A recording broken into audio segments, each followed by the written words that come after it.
didn't read, did we, Jim? Sorry? We didn't read. No, we didn't. That's fine. Okay, yeah. Do you want to turn in your Bibles to 2 Timothy chapter 3? I just want us to read a few verses just as we think about the subjects that we're thinking about. 2 Timothy chapter 3, and I'm just going to read from verses 1 to 5. I think you've got the CSB, I've got the NIV. It's pretty similar, so hopefully there won't be any radical differences. So 2 Timothy 3, verses 1 to 5. But mark this, there will be terrible times in the last days. People will be lovers of themselves, lovers of money, boastful, proud, abusive, disobedient to their parents, ungrateful, unholy, without love, unforgiving, slanderous, without self-control, brutal, not lovers of the good, treacherous, rash, conceited, lovers of pleasure rather than lovers of God, having a form of godliness but denying its power. Have nothing to do with such people. Well, you've asked me to, in a sense, help us to try to understand where we are culturally, how we got to where we are, the challenges that we face, and how as Christians we can respond to them. The death of the Queen just a few weeks ago, I think, clearly marked the passing of a generation. She was 96, born in 1926. The Queen's parents had been Victorians, born in the Victorian era. And she was one of what have been dubbed the greatest generation, those who lived through the struggles of World War II. Her life was marked by a sort of a stoicism, a kind of a high level of formality and a kind of privacy. She came out of a culture in which people would simply not speak about their emotions. Her driving kind of ethos was duty and sacrifice. In some way, the mentality of keep calm and carry on could kind of summarise the life and work of the Queen. She was married for 73 years, and in a sense, divorce would have been inconceivable to her. In fact, the royal family had been rocked by the scandal of Edward VIII wanting to marry a divorcee, and therefore had to sort of step down from the throne. Her own kind of sister, Princess Margaret, was prevented from marrying Group Captain Townsend because he was a divorcee. It was a totally different environment. And there was basically an assumed framework of Christian morality for society as a whole. Well, there have been massive differences in subsequent generations. And I think in some ways you can see that actually working through the Queen's own family. Think of her children, Charles, Anne, Andrew and Edward. In contrast, Charles, Anne, Andrew and Edward were baby boomers. They're the baby boomer generation, the generation to which quite a lot of you belong. And again, their life and way of living was totally different. Of those 4 children, 3 have had broken marriages and been divorced. A number of them have been involved in kind of high-profile adultery that was spoken about in the public sphere. The thinking was if your marriage isn't working out, if you're not fulfilled, then move on to somebody else. That's the right thing to do. We're about to relive the whole kind of Charles and Diana crisis in the kind of forthcoming series of The Crown on Netflix. This baby boomer generation were to some extent treated and behaved like celebrities. They were willing to wash their dirty linen in public and speak about their emotions in interviews and books. There was still a sense of duty, but that was not to at the expense of self. That's the baby boomer generation. And then you can look to her grandchildren, and that's yet another generation on.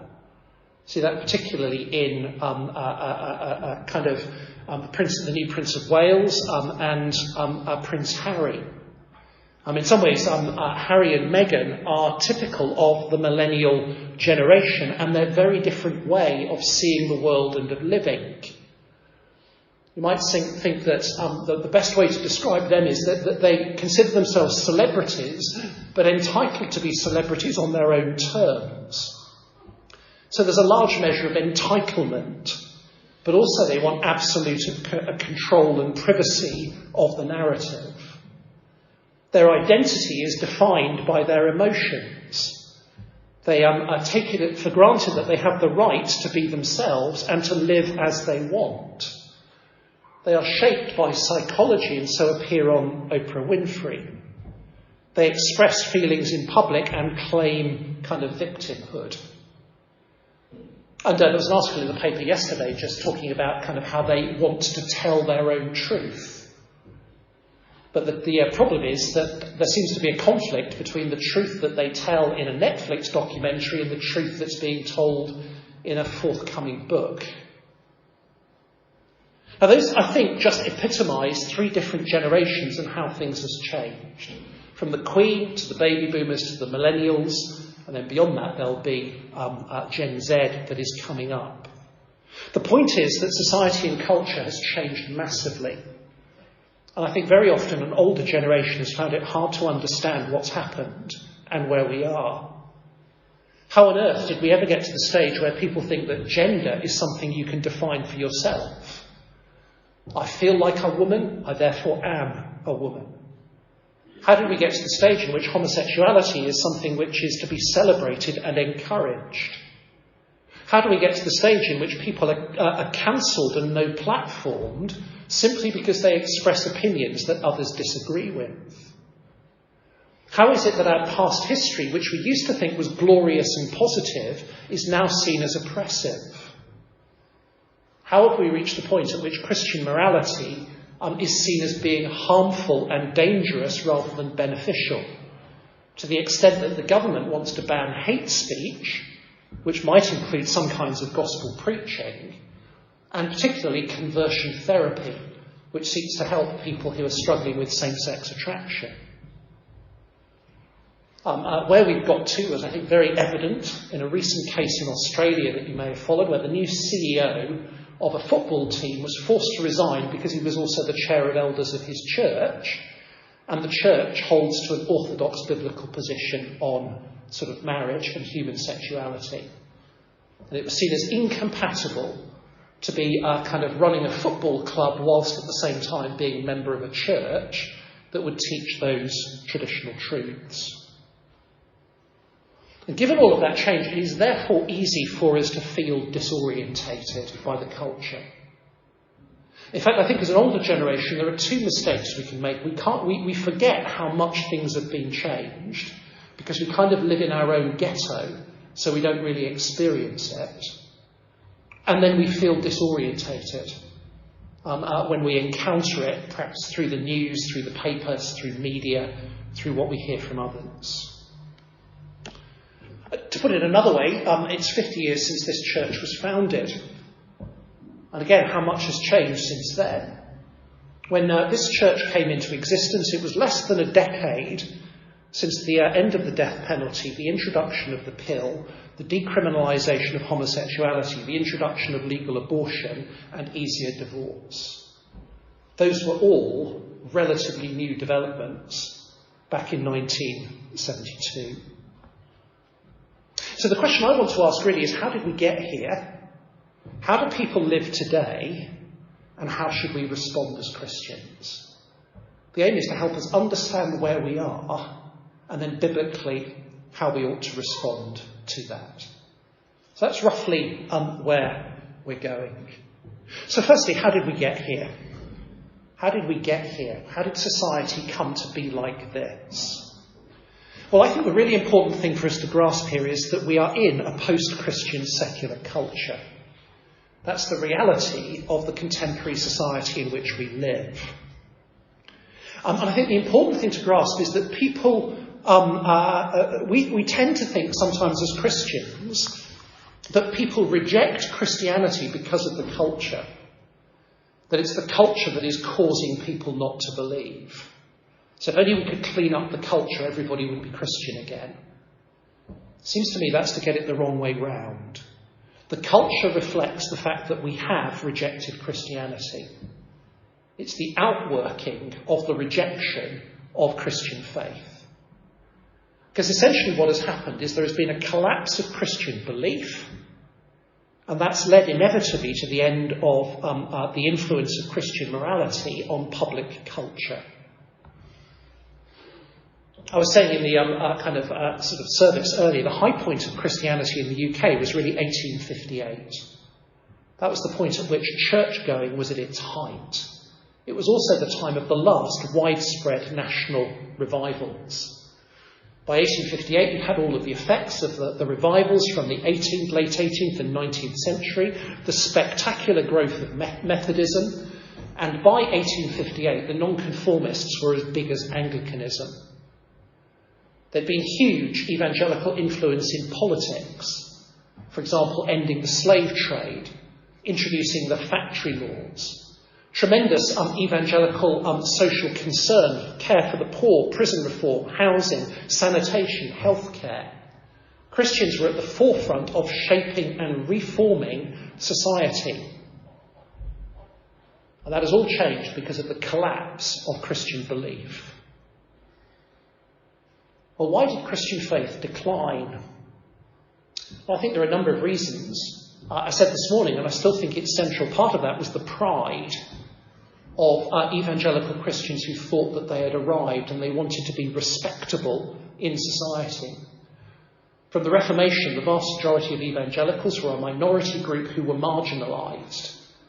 But suddenly they were granted tolerance and they wanted equal respectability. And the result is the church lost its spiritual vitality. Nonconformists were no longer second-class citizens and they wanted everybody to know it. But there were a whole variety of contributing factors to the decline and various stages that have contributed to it. It didn't happen overnight. It's unfolded over a period of time. And in a sense, it's rather like an iceberg that has melted underneath. And only now are you beginning to see the full implications on the part that is visible. The foundations went long ago. And now what we're beginning to see is the consequences of that. So you might say there are a number of key things that contributed to this decline. In the 1860s, if we take 1858 as the high point, in the 1860s and 1870s, really the rise of evolution, which was the first time that science came up with a theory that explained away the need for God at all. That was a fundamental change in thinking, in which suddenly a plausible theory was put forward that said there's no need for God, there's no need for a creator, there's no need for a beginning. It's all just the result of natural processes. Fundamentally changed the way that people think. But then in the 1880s to maybe 1910, the great threat was liberal theology. And the lesson here is that the church basically destroyed itself. As from within the church, there were those who began to start criticising the Bible, arguing that it was a purely human book, it wasn't true, you couldn't believe it, its doctrines were not reliable. The church, in a sense, destroyed itself from the inside as that liberal theology began to take over, first in the universities, then in the seminaries training clergy for ministry, and then finally through into congregations. In a sense, the church told people, you don't need to believe the Christian faith. And people believed them. Then you get World War I, which was basically a massive collapse in authority. Prior to World War I, there'd been great optimism about how society was improving. But World War I, with its mass slaughter, completely destroyed that illusion. Of course, the church had been part of that pre-war culture with its optimism, its kind of supposed kind of morality. One of the results of that was then in the 1920s to the 1940s, 1945, there was really a turn away from the church to politics. People abandoned the church and the energy that had been put into church got put into politics instead. Essentially, Methodism fed into the trade union movement, and all the energy that had previously been in church basically became directed into politics. You got the rise of socialism, communism, and fascism, all of which were promising to be able to build a new society here and now, in the present. Add to the fact that over that whole period of time, you also had a mass growth in leisure and how people spent their time. And you can see that all of those things contributed to the decline of the church and the marginalisation of the church. Now, interestingly, the period 1945 to 1960, after the Second World War, was a surprising period of church growth, in which actually that decline was reversed for a time. That was the time of the great Billy Graham missions in Haringey, in kind of Glasgow. Millions of people hearing the gospel, lots converted. It looked as though it might even be edging towards revival. It was a period of great advance. But that all came to an end in the 1960s with the sexual revolution. And all the growth that had kind of occurred in the 50s, and sort of in the 50s in particular, was kind of brought to a spectacular end by the total change in culture in the 60s and the sexual revolution, which had been anticipated in the 1920s and during the Second World War, but then suddenly became dominant. To add to that, the 1980s then became a period in which consumerism dominated. Basically, your identity is found in the possessions that you have. And society finds its meaning in buying houses, cars, gadgets, equipment. The 1990s then becomes a period in which postmodernism becomes dominant. The idea that all truth is relative. Society becomes a plural society, multi-ethnic, multicultural, multi-faith. There is no universal morality. There are just the perspectives of different groups. There's no truth, and we've just got to manage diversity. And then finally, that becomes what we've got in the 21st century, which we might call a kind of a liberal progressive morality. Whereas postmodernism says there's no morality, that's morphed into liberal progressivism that says there's a new morality. The new morality is the morality of equality, the morality of diversity, the morality of kind of LGBTQ rights, race relations, reversing discrimination. It's no longer a no morality, it's a new morality that everybody must buy into. And that's essentially where we've ended up. And all of those things have contributed to the decline of Christian belief and to the changing of our culture. And the reality is that very often, as those things hit, church failed to respond effectively. Sometimes the church had no answer. Sometimes its answer was just reactionary or reasserting its tradition. And sometimes it just resorted to a pietistic withdrawal into private faith. But the church spectacularly failed to address those major cultural changes. And so the result is, widely, Christian belief has been abandoned. The vast majority of people believe that it's implausible and that it has no real relevance to their lives. The kind of recent survey that was conducted by the Evangelical Alliance called Talking Jesus said that about 6% of the British population identify as practicing Christians. Now, the census might say that 48% of people identify as Christians, but I think it's far more important that 6% of people say they're practicing Christians. In other words, it has any meaningful influence on their lives rather than being just a superficial Christian identity. Most people are not Christian. Most people have no understanding of what Christian beliefs are. Most people don't consciously live by them. And that's the reality of the culture in which we find ourselves. If you want to understand why we're in the culture we're in, it's basically because our culture has abandoned Christian belief. It's the result of that turning away from God that's been going on for a period of more than 150 years. That's how we got here. The question then is, how do people live today? I think it's crucially important that we try to understand why people live the way that they do. And essentially, with the collapse of Christian belief, there has been a reversion to living without God, or at least living without the God of the Bible, living without a God who is sovereign, creator, who's in control, who we owe the whole of our lives to, and who is the one who is able to redeem us and rescue us from sin. People no longer live their life on the basis of that God. And I think the thing to grasp is that there's nothing new about the way people are living and thinking today. Essentially, it's a return to a pre-Christian pagan way of living. It's not that most people are actually convinced atheists. They're not. Most people are not convinced scientific materialists. Most British people think of themselves in some sense as spiritual. They think that life is about more than merely the material. But above all, it's emotions rather than reason that governs their worldview. As G.K. Chesterton famously put it, when people don't believe in God, they don't believe in nothing, they believe in anything. Or as Dostoevsky put it in The Brothers Karamazov, without God, anything is possible. And that's the society in which we're living. Without God, anything is possible because people are driven by their emotions, not by reason, and certainly not by living in the light of God's revelation.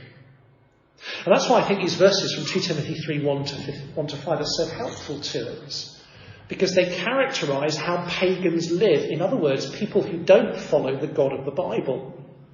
People who don't believe in that kind of monotheism of a God who's sovereign over every area of life. Paul, writing to Timothy, says this is the way that people live in what he calls the last days, which I take to be the entire period from the ascension of Jesus to the return of Jesus. The last days is the final era of salvation history. We're in the last days. The prophet Joel said that they began at the day of Pentecost. That's the point of Peter's preaching. This is a description of the kind of world we would expect to find where people aren't living for God. And the way that Paul puts it is that people don't love God and they don't love good. When they don't believe, they don't love God and they don't love good. But they put something else in God's place. Paul says they love themselves, they love money, and they love pleasure. Those are the three great idols that take the place of God. If you don't love God and the good that God underwrites, then these are the things you're left to love. Yourself, money, pleasure. In effect, they're actually all forms of self-love. But Paul says that the consequence of this is that people who live like this think they're godly. They actually think they're living in a spiritually acceptable way. They don't see any problem with this. They actually think this is the right way to live because they've displaced God. And then the consequences of not loving God are seen in the way they treat others. So Paul talks about how as a result of this they are full of pride, they're boastful, they're abusive. They reject authority, they disobey parents. They act in an entitled way, they're ungrateful for what they have. They are deeply self-righteous. They lack love and they lack forgiveness. They are unforgiving and unmerciful to people. And they lack self-control. They're brutal and rash. They behave like wild animals. I think that's a pretty good description of much of our society and of how people live today. 2,000 years ago, Paul was explaining what it would be like, what it is like when people cease to love God. And I think it's vitally important for us to grasp that it is absolutely logical to live this way if there is no God. That's, I think, the crucial step that we need to take. It is absolutely logical to live this way if there is no God. In other words, if there's no God to love, then why not simply love yourself, love money, love pleasure? It's utterly illogical to live for a God who doesn't exist. Actually, Paul, of course, said exactly the same thing in 1 Corinthians chapter 15. If there's no resurrection, we might as well eat and drink, for tomorrow we die. If there's no resurrection, if Jesus is not Lord, there's no ultimate judgment and accountability, then there's no point living for him. Just get on and do what you want and enjoy the limited life you have. That's the whole attitude of our society. Life isn't a dress rehearsal. You've got one life, make the most of it, do what you want. And I think we need to recognise that is entirely a logical way to live if you do not believe in God. And actually, philosophers have been saying that this is the case for centuries. If there's no God, there's no basis for Christian morality. It's just oppressive and needs to be overthrown. That was what Friedrich Nietzsche was saying in the 19th century in Germany. God is dead, and if God is dead, this is how you'll live. The only thing that matters is power to do what you want. So I think it's worth recognising as we think about our society, we understand how people live like this. If they don't believe in God, it's not obvious that it's wrong to live this way. It's actually logical. There is no meaning, there's only power. There are only victims and oppressors, and it's better to be on the side of the oppressors than it is to be on the side of the victims. That's what life is like when there is no God. So when there's no God, what people do is instead love self, and the self becomes God. And that's really where we're at in our contemporary society. The way that people think today has been described as what's been called expressive individualism. That's kind of the dominant way of thinking in our culture today, expressive individualism. And what that essentially means is the only real authority is yourself. Yourself is your kind of real inner you. And the whole meaning of life is to be able to express, in other words, live out your real self. Expressive, living it out, individualism, who you personally are. And only by expressing your real self are you living an authentic and meaningful life. So that means the key is to live out your own identity. And that underlies many of the things that are happening in our culture at the moment. Why do people think they have the right to define gender for themselves and then to be able to live out the gender they choose? That's expressive individualism. I look inside. Although biologically I'm a man, inside I'm a woman. That's my real self. So I now have the absolute right to express that. Because if I don't, I'm living unauthentically. You've got the right, therefore, to express your sexuality. Inside, I'm same-sex attracted. I've got the right to be able to express and practice my real sexuality. Otherwise, I'm repressing my real self. And can you see the logical step from that? If that's the way that people live, expressive individualism, then anyone who tries to prevent you from expressing yourself is oppressing you. That make sense? So to say to somebody who says, I'm really a woman in a man's body and I've got a right to express that, if you say, no, you're not, or I refuse to recognise that, I am oppressing you. Because I'm preventing you being who you really are. Similarly, if you say, I'm sort of same-sex attracted and I've got a right to express that, somebody says, no, you haven't.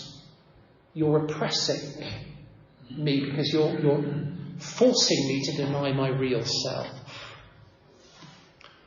So actually, in our society today, sin, real wickedness, is to cause another person psychological harm by threatening their very self. Any attempt to impose your morality on them, to shut down the way that they're living, or to make them feel bad about themselves, is an act of oppression that harms.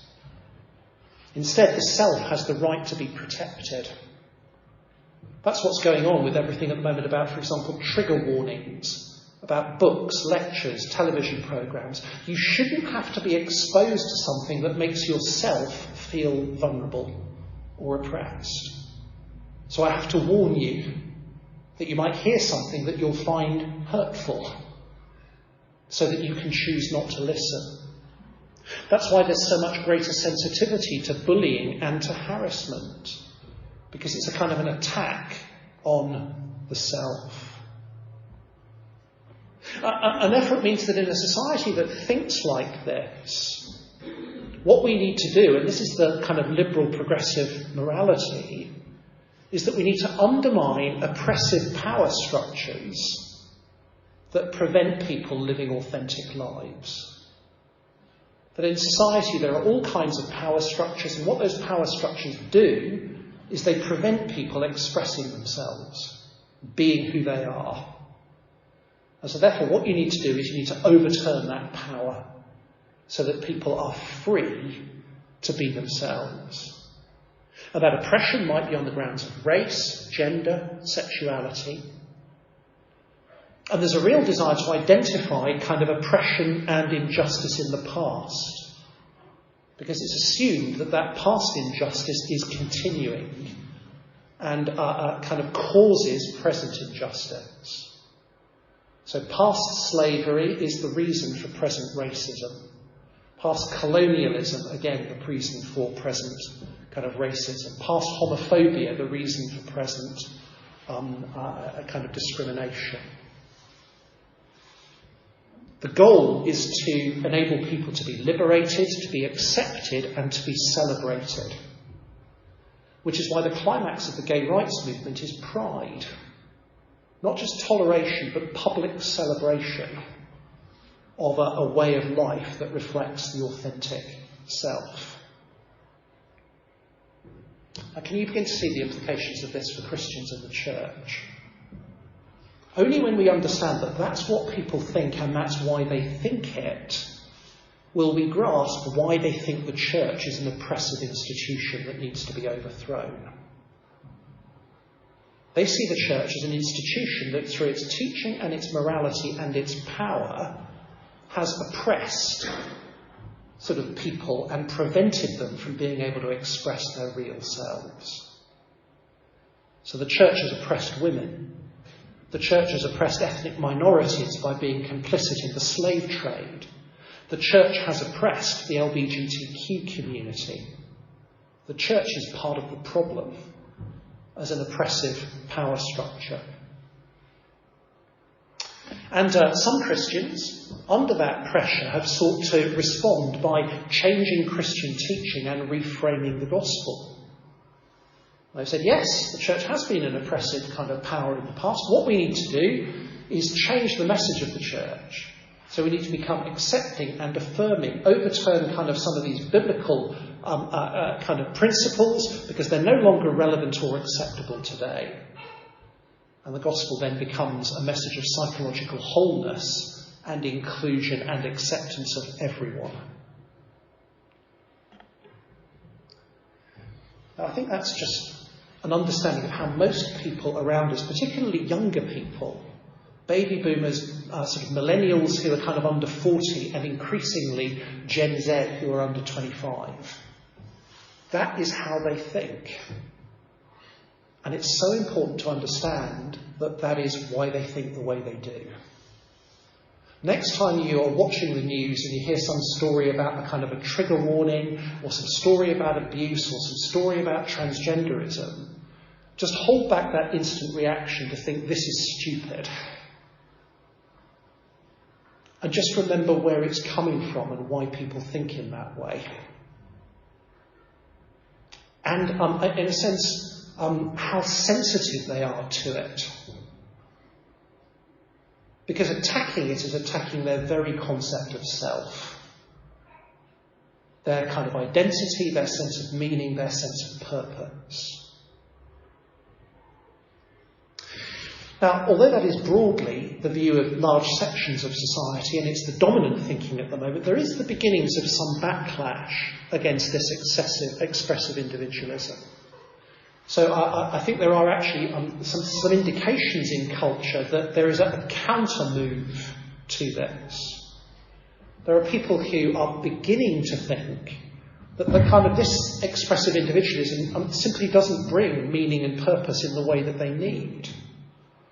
That actually the self is too vulnerable to create meaning in this way. And they're looking for something bigger, greater, and more meaningful.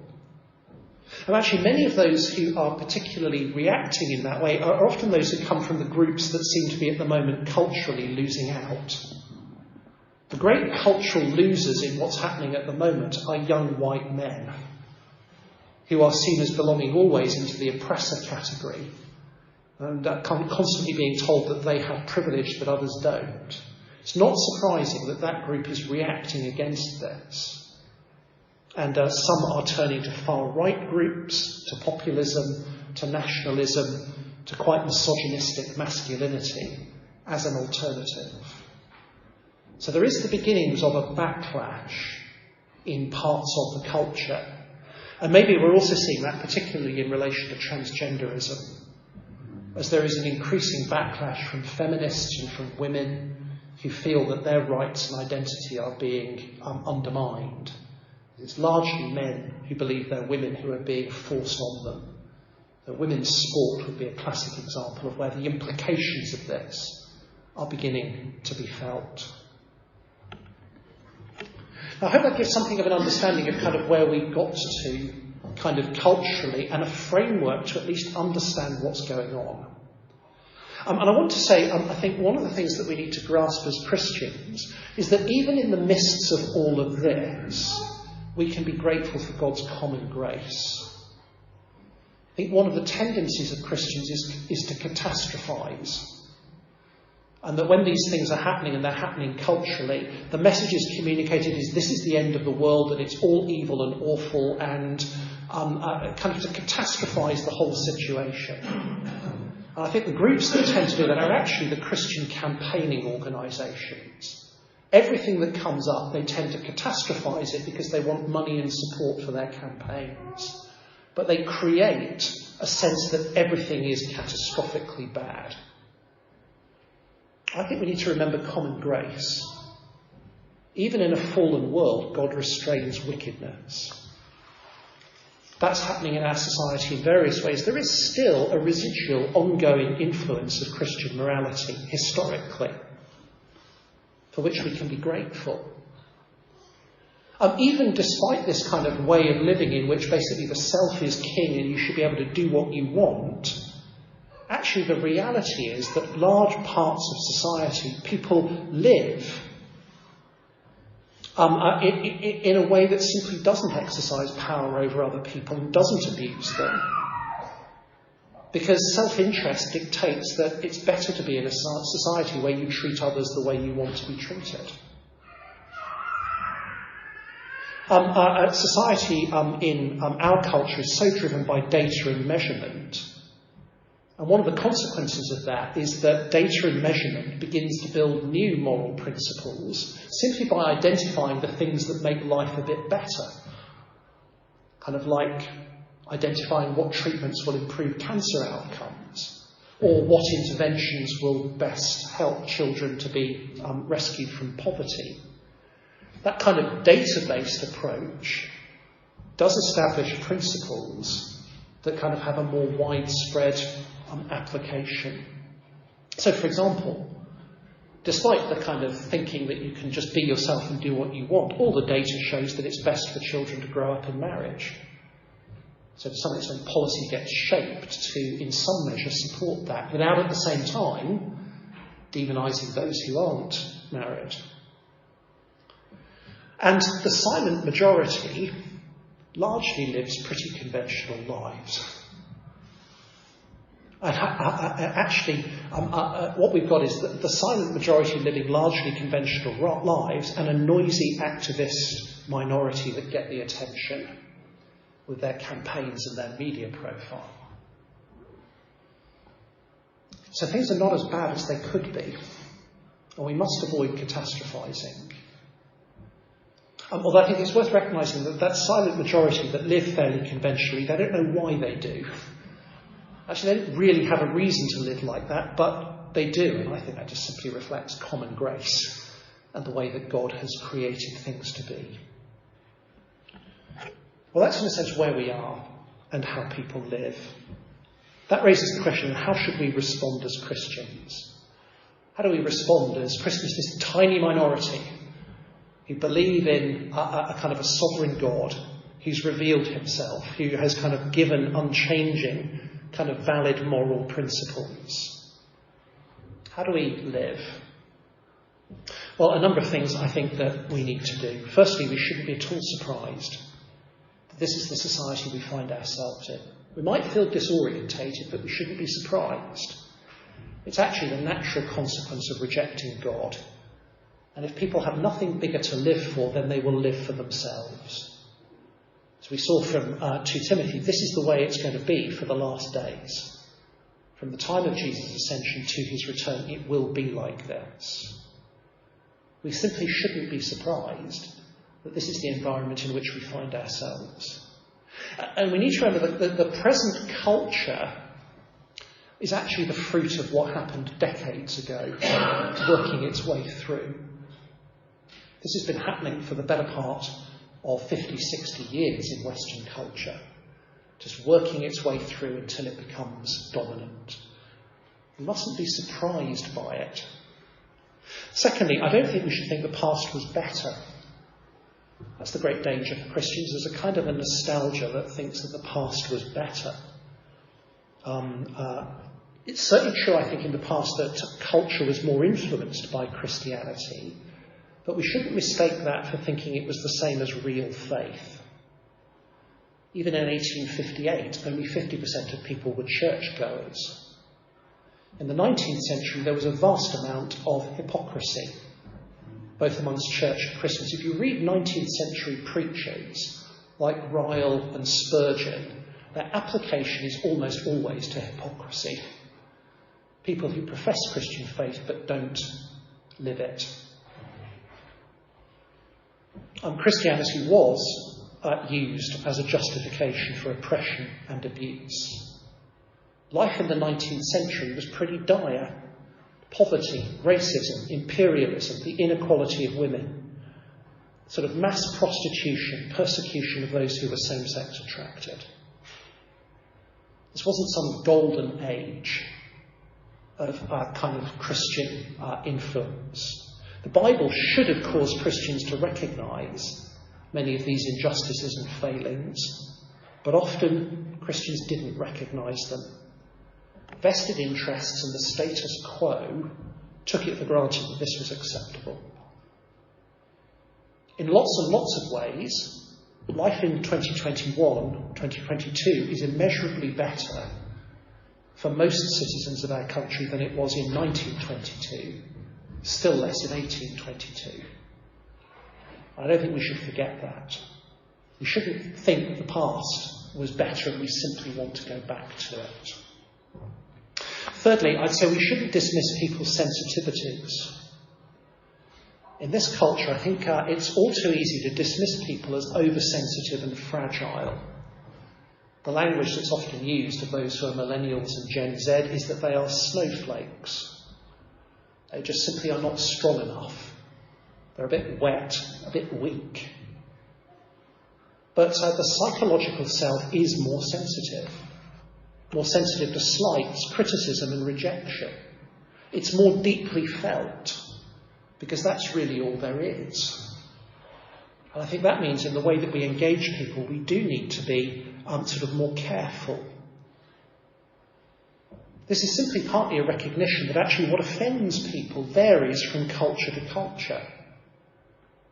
The way that different cultures express emotions is very different. Emotions are expressed incredibly differently in the Middle East from Japan. And the Bible tells us, and we need to remember, that the gospel always needs to be contextualised to the way that people are. Actually, one of the dangers of us as Christians is we fail to do that simply by blaming people for their sensitivity, as if what we're saying is just get over it. Actually, we need to really understand the roots of why they are so sensitive. Because it's not simply the result of a kind of an oversensitivity. It's a result of their whole philosophical worldview. There is a generational difference. We see that, for example, in the difference between the jokes that might have been acceptable at different times of culture. You go back and watch most television programmes from 1972, and even you probably would squeam at them, and some of the things that are said and the way that it's said. The culture and its sensitivities change. And this is not just kind of political correctness or wokeism gone mad. I think we need to therefore be very careful to think about the way that we speak and apply the gospel to people. It's contextualising for where they are. Fourthly, I would say don't think we're called to fight a culture war. Don't think we're called to fight a culture war. I think at the moment that's a natural temptation and danger, and there are many Christians who kind of, in a sense, speak in those terms. This is a battle to save Christian civilization. The great danger of that is that focus is purely on ideology, not on people. And it seems to me that in Christian mission, the mission of the church, we must never lose sight that what we're seeking to win is not a cultural war, but we're seeking to win lost people to the Lord Jesus. We're to have compassion on people who are lost. And you see that, I think, in Jesus' ministry. When Jesus sees the crowds, his heart goes out to them. And he wants to win them kind of over. He sees them as sheep without a shepherd. He doesn't demonise them and minimise them. He tries to understand them. So I think we need to be careful against the idea that actually primarily what we're involved in is a cultural. Now, Jesus deals with some of the leaders and rulers differently because they're responsible. Often that's done in private or in different contexts. One of our challenges, that division between the private and the public, has been broken down by social media in the fact that everything is reported and everything is covered. Makes it more difficult for us. But we're not about winning a culture war. We're about wanting to win lost people to the Lord Jesus. And that means we need to try to understand people. We need to recognise what causes them kind of harm. And it's interesting, so much of Jesus' ministry was actually about responding to people's sort of visible needs. Very often those were visible physical needs. Healing, demon possession, poverty, lack of food. I think in our context, as we minister to particularly the younger generation, our ministry does have to respond to their psychological needs in just the same way. We're living in a society in which, in a younger generation, there's a mental health crisis. There is a loneliness crisis. Those are great opportunities for the gospel to bring the good news of the Lord Jesus to bear. That's how we need to be thinking, rather than thinking in terms of winning and fighting a culture war. At the same time, we need to defend our civil rights. We continue to enjoy remarkable freedoms and protections in law in the UK. Freedom of religion, freedom of speech. Those are protected under things like the Human Rights Act and the European Convention on Human Rights. I'm concerned about a government that wants to get rid of those protections. I want something different, because actually we as Christians benefit immensely from them. And we're entitled to enforce, demand the rights that we enjoy. And again, you find that in New Testament times. So, for example, Paul several times makes use of his Roman citizenship, claims the rights that go with that.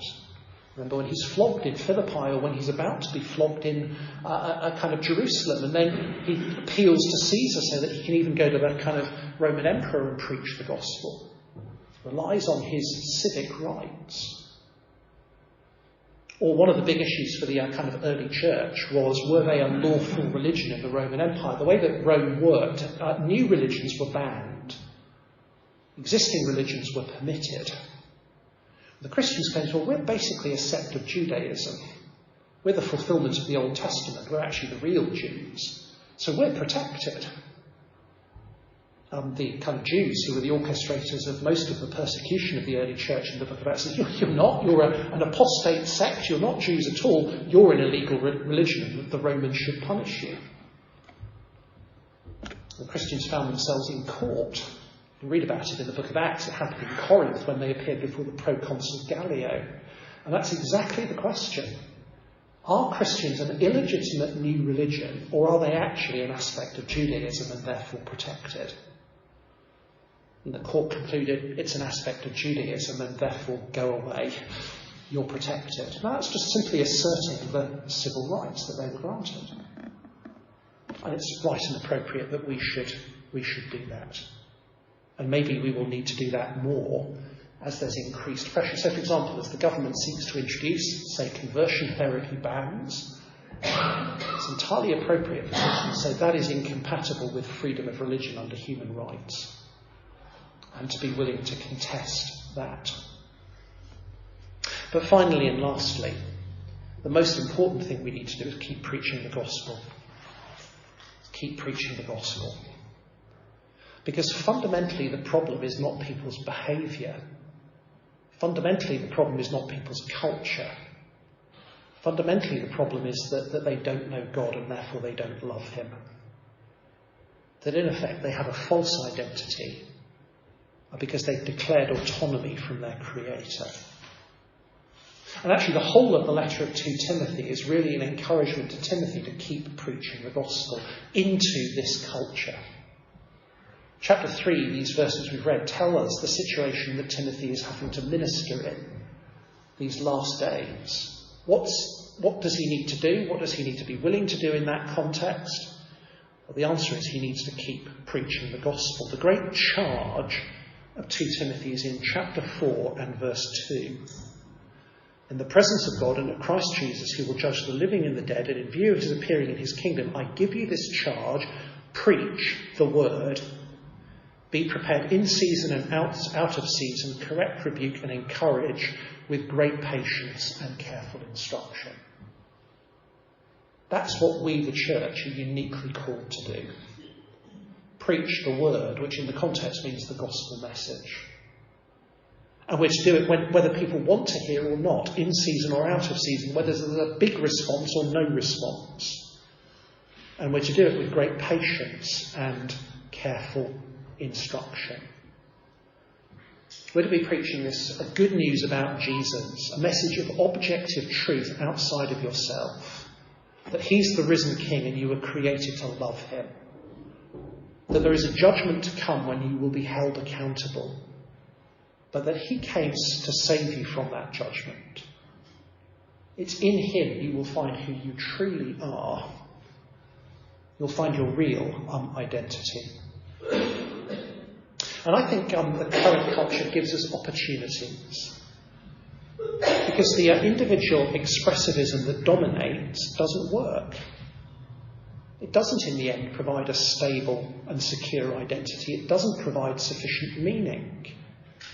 After all, how do you know that your feelings about yourself are valid? How do you know that you've identified who your real self is and that you won't wake up somebody different tomorrow? How will it help you to cope with the inevitable sufferings of life? Why on earth do you care about injustice if there's no ultimate meaning? Why not simply live for power? After all, what's wrong with the powerful being able to do what they want? Aren't they just expressing themselves? In many ways, I think the kind of individual expressivism that we're seeing today is ultimately only possible because of the assumptions of Christianity. It's only because of the assumptions of tolerance and personal freedom, human rights and care for the weak, but actually come from Christianity. The historian author Tom Holland has shown that through his book Dominion. Glenn Scrivener, the kind of evangelist, has written a recent book again showing the same. Human rights, as we understand them, are all ultimately sort of rooted in Christianity. Preach the gospel. And sort of have hope for the future, because every cultural trend that seems new, seems to offer hope. and everybody joins on the bandwagon, and then after it's been tried for a while, it begins to fade. The things that seem dominant today won't be in 10 years' time. We're beginning to see that with transgenderism. There's beginning to be a backlash against the idea that you can simply define yourself as you wish. There's a growing awareness of how that affects other people. Women's sport, teenage girls who are increasingly regretting having transitioned or taken puberty blockers. Kind of Tavistock Clinic, which was the leading NHS clinic for people with transgender issues, has been closed because of its failures. The charity Mermaids, which has been all about promoting transgenderism in school, is embroiled in controversy at the moment over a trustee who was advocating paedophilia, a member of staff who dressed up as a schoolgirl and kind of posted explicit pictures online. They're being investigated by the Charity Commission. In the end, it doesn't work.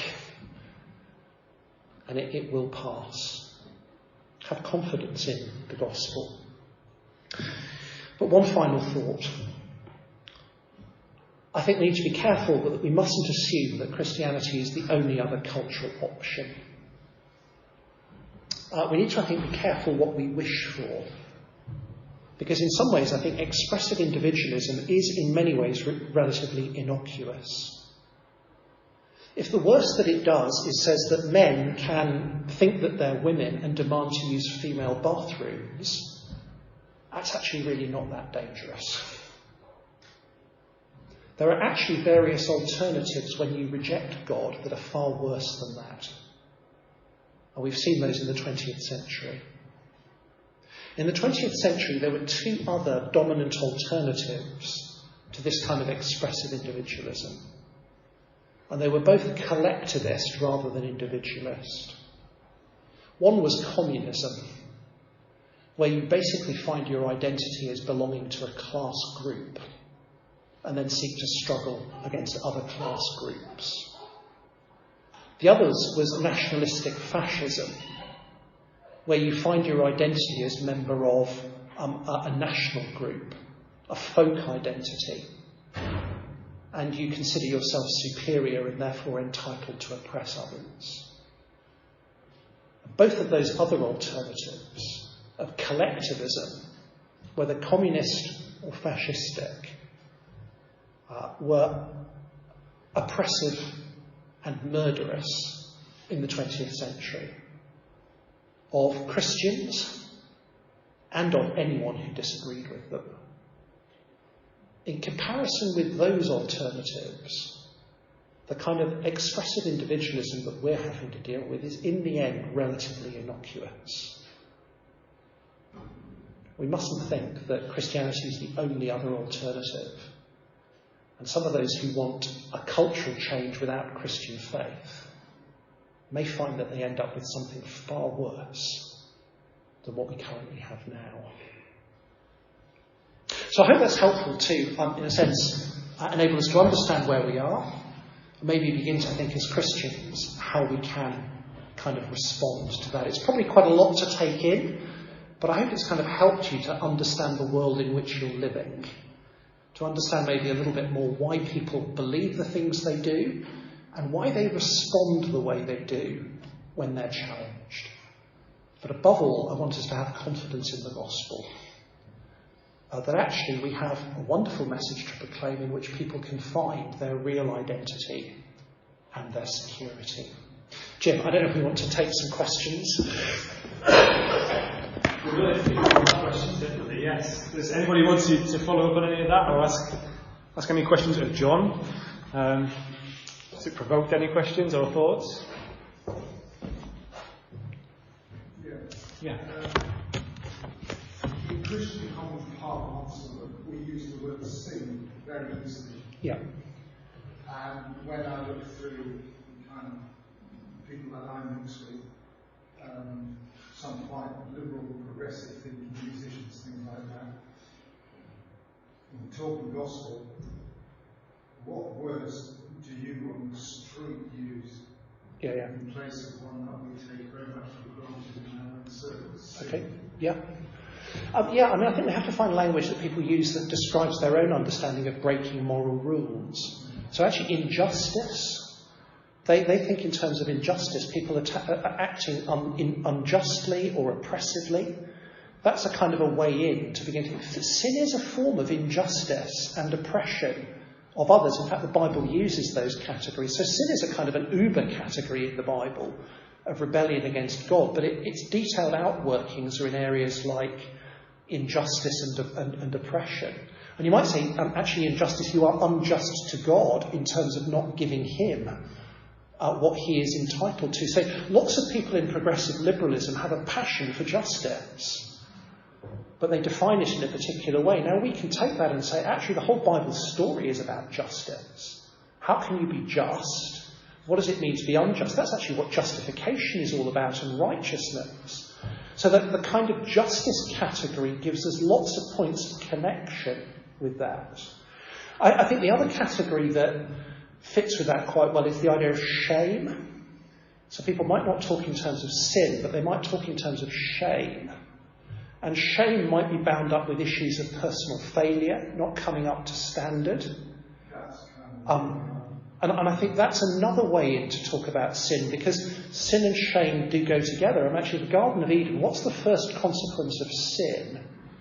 Well, the first consequence of sin is Adam and Eve feel shame and try to cover themselves up, because they have this deep sense that they are not who they are projecting themselves to be. They're not really matching up to standard.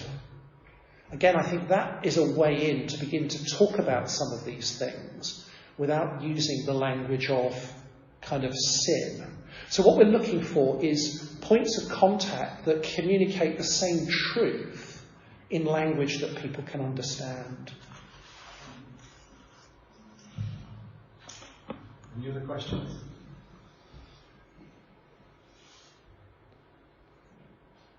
Don't be afraid to ask. It's always fun to dialogue around these things. Well, I suppose the only question I would ask is I sometimes talk about bridge building to those who haven't come from our background or have our understanding at all. And you've made that very clear. Those of us are older know the 60s and the changes that have happened, we sort of thing. But how do we build bridges now to this generation, or whatever we want to call it? Okay. How do we build a bridge? Okay, that's a great question. I would say 1 Peter, it's full of that. Yes. 1 Peter is all about how do you live as a sort of a small minority, as aliens in a hostile culture. And the answer that 1 Peter gives is live alongside people and do good. I think one of the problems we have as Christians is we tend to instrumentalise everything. I want to build a bridge, not because I actually care about you and I want a relationship with you, but because I want to win you for the gospel. So everything becomes instrumental to achieving a goal beyond that. I would say the New Testament says you don't do things with that instrumental view. You do good because doing good is a right thing to do. At one level, it's not a technique to bring about evangelism. You do it because it's the way that you ought to live as one of God's people. And I think for many of us, we need to be liberated from thinking everything I have to do is driven by an evangelistic outcome. Sometimes I simply have to do it, and that then builds the bridge. Yeah. So the problem is that we live in... one of the challenges of a post-Christian culture, which is different to the first century, is people know enough about Christianity to know what they think we're doing, and therefore to be suspicious of it. So I think in Market Harborough, one of our challenges is we're kind of a sort of largely white British community, and you might have one conversation with people about your faith, and then after that they actively avoid talking about it ever. Because they basically think, evangelical Christian, you're out to get me. And in a very subtle British way, they are on guard against that. And that's the challenge of a post-Christian context, is they might not properly understand what Christianity is, but they know enough about what Christians do to be suspicious of it. I think interesting, most people who become Christians, their story is generally about an experience of genuine friendship with other people who were Christians that wasn't a relationship purely with a view to trying to win them evangelistically, but was actually a very normal friendship. And in the course of that, they both heard something of the gospel and they saw how a person was living over a period of time. Again, 1 Peter encourages us, it's often how we cope with suffering that's the most effective evangelistic witness. It's when we need to show the reason for our hope that they most notice a difference. But to do that, you've got to have the genuine relationships in place. Maybe a bit of a follow-up to that. Yeah. Previously, if you did something like a tent mission, lots of people came, maybe lots of conversions. Yeah. Why doesn't that happen today? Okay. And how much patience do we need? Okay. The answer is, this is complicated, and within British culture there are actually all different sections of society. So I've painted a very broad picture, but actually there are different subgroups. I think for British people who've had some Christian influence and have turned away from it, they know what a tent mission is and they're not going to go there because it's absolutely not what they want. In other words, they know why you're inviting them and they've already decided it's not for them. So why are they going to come? I think that's just a reality. There are sections of the community who are not in that position at all. Maybe have never heard of Christianity, or would be willing to go, or are so desperate they'd be willing to go. So I wouldn't want to say it never works. It just might work in certain communities, but not in other communities. I think the community in which it least works is a white, middle-class, kind of Christianish influenced, but decided we don't want it group.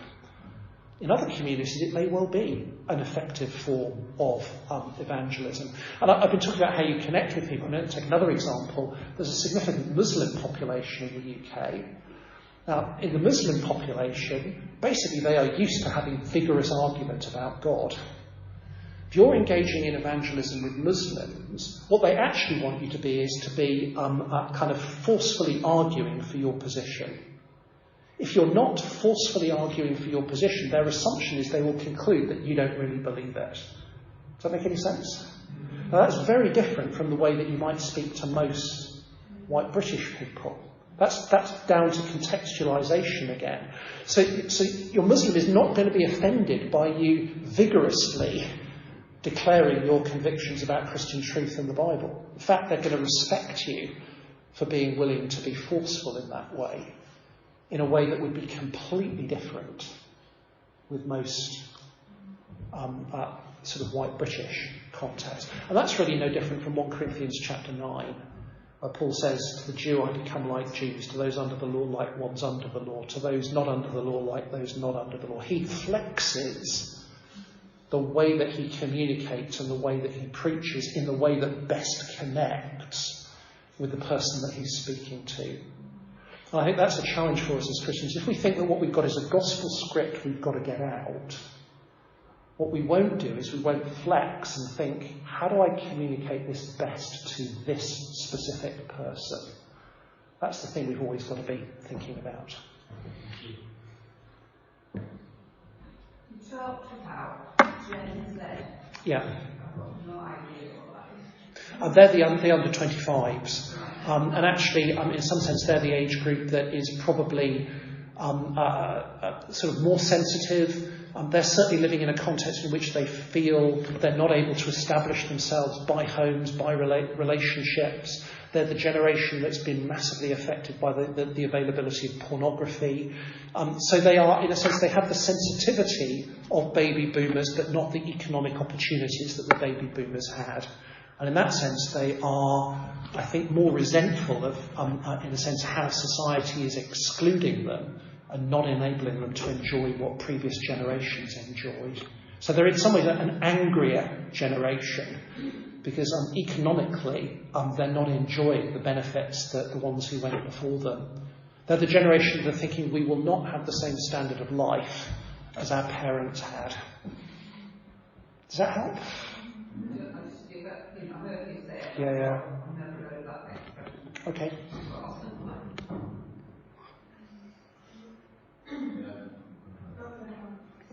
I was with a young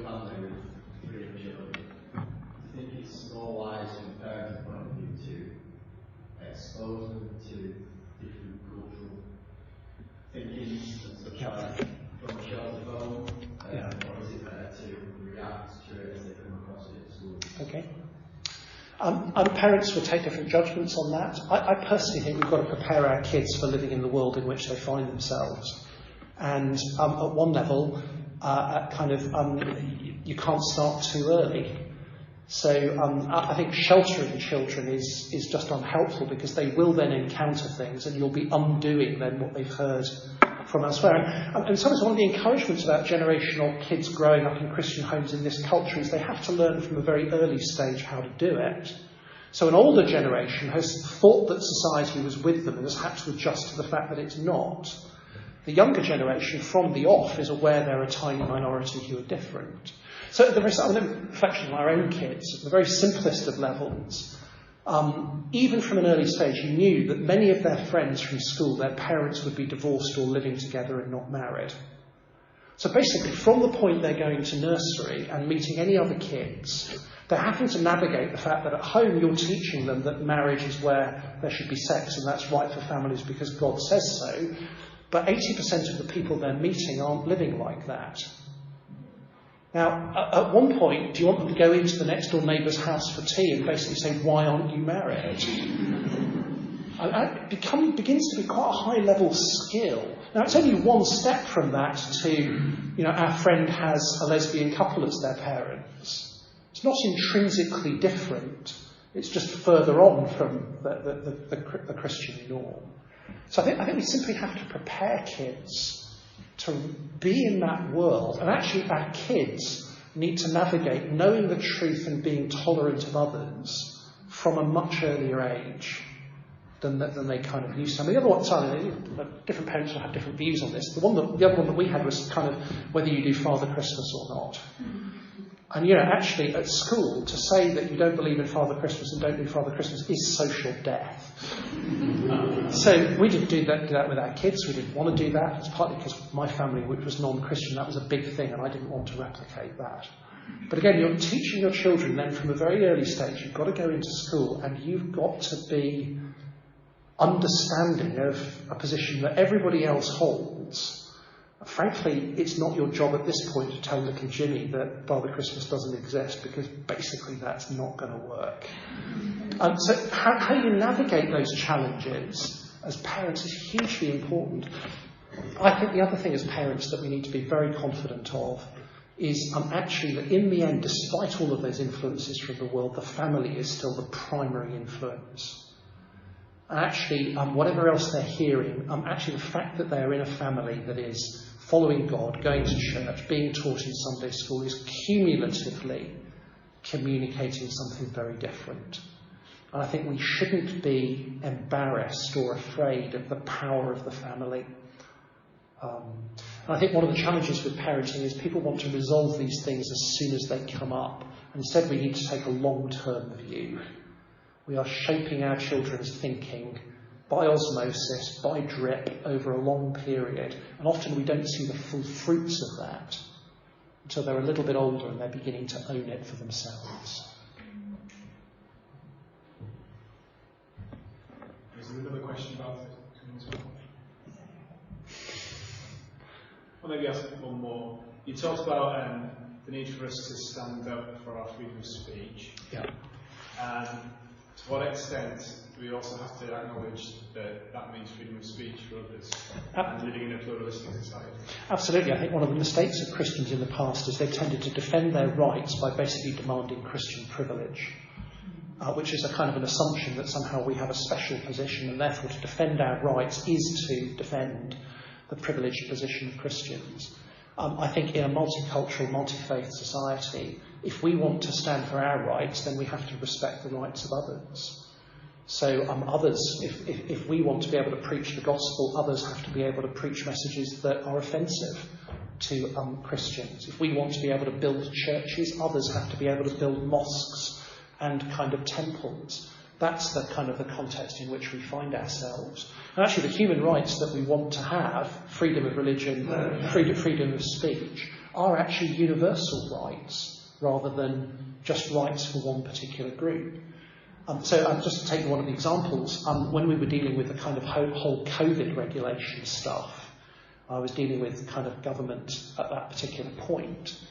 Actually, government faced the rather difficult challenge of having to draw up regulations that would work for every religious group.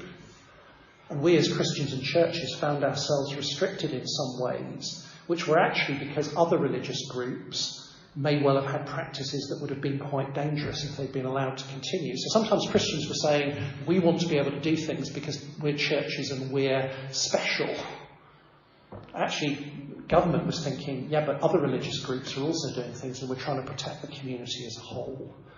And I think an awareness that we can't simply think in terms of Christian privilege, and that therefore it is right and proper that we defend sort of freedoms for others. And that means having to accept that sometimes we will be offended. Again, you don't see in the New Testament that basically the Christians are saying, please protect me from being offended. That's the same kind of psychological fragility that we're perhaps complaining about in non-Christians. We do not have to be Christian snowflakes. God is big enough to defend himself. And we don't have to be psychologically offended, basically because we hear others saying things that we find offensive. Thank you, John. A lot to chew on there, isn't there? A lot to think over, pray over. I'm just going to pray briefly. Thank you again, John. We've really appreciated your ministry to us today. Thank you for taking the time to do that. Let's pray. Heavenly Father, it can be daunting sometimes to be confronted with the reality of the world we live in and the culture we live in, and we can feel disorientated and we can feel a little overwhelmed, but we thank you that you are not. As we've just been reminded, you are a big God. You are the King of all creation. You have made it, you sustain it, you're in charge of it, and we thank you for that. Father, I pray that our confidence would be in you. But as we've heard, that we will be able to take what we've heard and wisely apply it in our situation. Both as individuals, in the home, in the workplace, with our neighbours, friends, family, but also as a church. Lord, help us to be at a place that proclaims the gospel in ways that people will hear. We pray that your Spirit would accompany that, so that the eyes of their hearts are opened and they come to faith in the Lord Jesus. Help us to be loving people to those around us. We ask it for their good, for ours, and for your glory. In Christ's name, amen. Amen.